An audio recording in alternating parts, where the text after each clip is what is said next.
روى مسلم في صحيحه عن المغيرة بن شعبة أن رسول الله صلى الله عليه وسلم قال: سأل موسى ربه ما أدنى أهل الجنة منزلة؟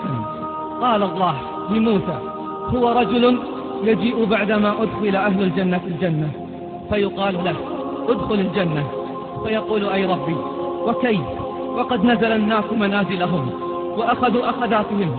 فيقال له: أترضى أن يكون لك مثل ملك ملك من ملوك الدنيا؟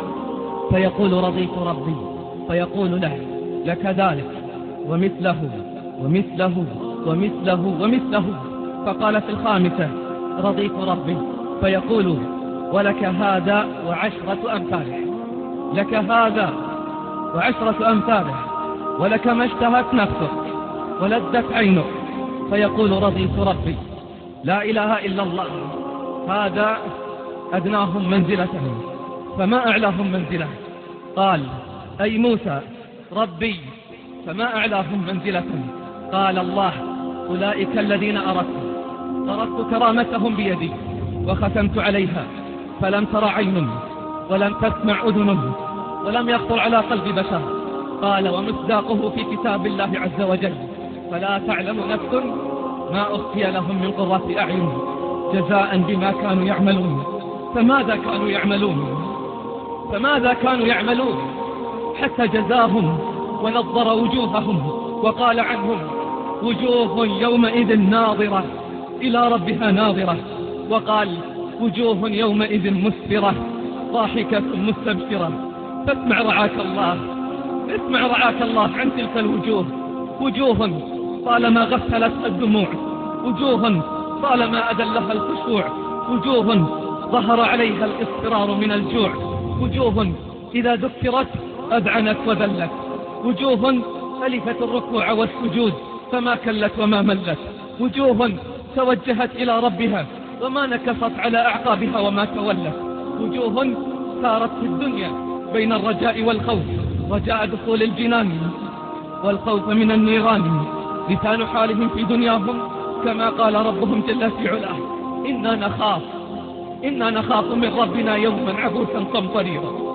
فوقاهم الله شر ذلك اليوم ولقاهم نظرة. لسان حالهم في دنياهم: إنا نخاف من ربنا يوما عبوسا قمطريرا.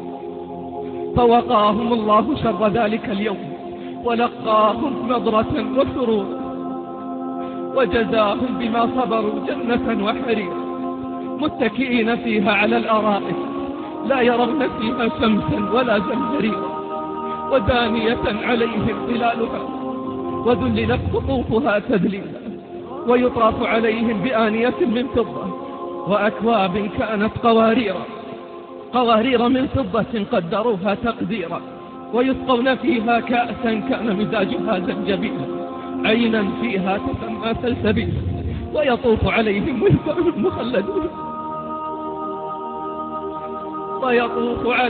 ولدان مخلدون إذا رأيتهم حسبتهم لؤلؤا منثورا، وإذا رأيت ثم رأيت نعيما وملكا كبيرا، عاليهم ثياب سندس خضر واستبرق، وحلوا أساور من فضة، وسقاهم ربهم شرابا طهورا.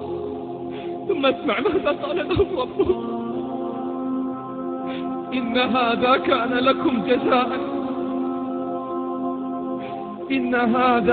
لكم جزاء وكان سعيكم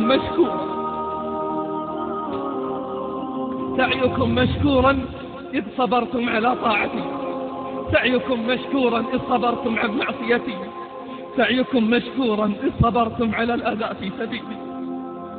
صبرت عن اللذات حتى تولت، وألزمت نفسي هجرها فاستمرت، وكانت على الأيام نفسي عزيزة، فلما رأت صبري على الذل ذلت. وما النفس إلا حيث يجعلها الفتى، فإن توقت ساقت وإلا تسلت. اسمعي واسمع بعضا من سعيهم كما قال ربهم: بسم الله الرحمن الرحيم: قد أفلح المؤمنون الذين هم في صلاتهم خاشعون والذين هم عن اللغو معرضون. والذين هم للزكاة فاعلون والذين هم لفروجهم حافظون إلا على أزواجهم أو ما ملكت أيمانهم فإنهم غير ملومين فمن ابتغى وراء ذلك فأولئك هم العادون والذين هم لأماناتهم وعهدهم راعون والذين هم على صلواتهم يحافظون أولئك هم الوارثون أولئك هم الوارثون الذين يرثون الفردوس هم فيها خالدون. اللهم اجعلنا ممن يقال لهم يوم العرض الأكبر ادخلوها بسلام آمنين.